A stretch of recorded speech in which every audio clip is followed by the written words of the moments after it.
अजमईन। एक दिन अली, हमजा और साद अपने महल्ले की मस्जिद के बाहर बैठे बातें कर रहे थे।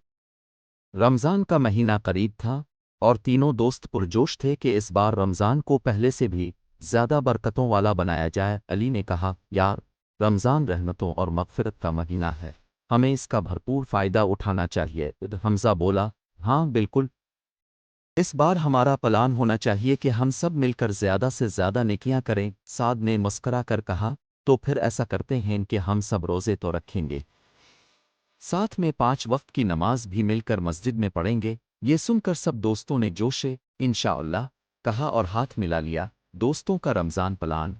पहला फैसला, रोज़ाना सहरी में एक दूसरे को जगाएंगे। दूसरा फैसला, हर दिन कुरान की कम अज़ कम एक आयत पढ़कर उसका मतलब समझेंगे। तीसरा फैसला, जितनी हो सके नेकियां करेंगे, जैसे किसी ज़रूरतमंद को खाना देना या किसी की मदद करना। चौथा फैसला, इफ्तारी में कोई गरीब या मुसाफिर मिले तो उसके साथ खाने का इंतज़ाम करेंगे। पहला रोज़ा आया। सब दोस्त वक्त पर जागे, सहरी की और फजर की नमाज साथ पढ़ी। दिन भर कुरान की तिलावत भी की और शाम को मस्जिद में इफ्तारी करवाने में भी मदद की। जो जो रमज़ान गुजरता गया, वो देख रहे थे कि न सिर्फ उनकी दोस्ती मजबूत हो रही थी, बल्कि उनके दिल में सुकून और बरकत भी बढ़ती जा रही थी। आखिरी अशरा आया तो सब ने तकफ़ का इरादा कर लिया। मैसेज में बैठकर वो दुआ करते कि अल्लाह उनकी दोस्ती को हमेशा नेकी के रास्ते पर रखे।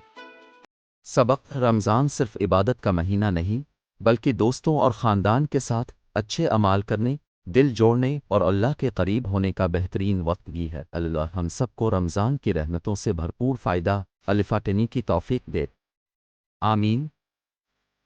अगर आपने अभी तक हमारा चैनल सब्सक्राइब नहीं किया तो अभी कर लें।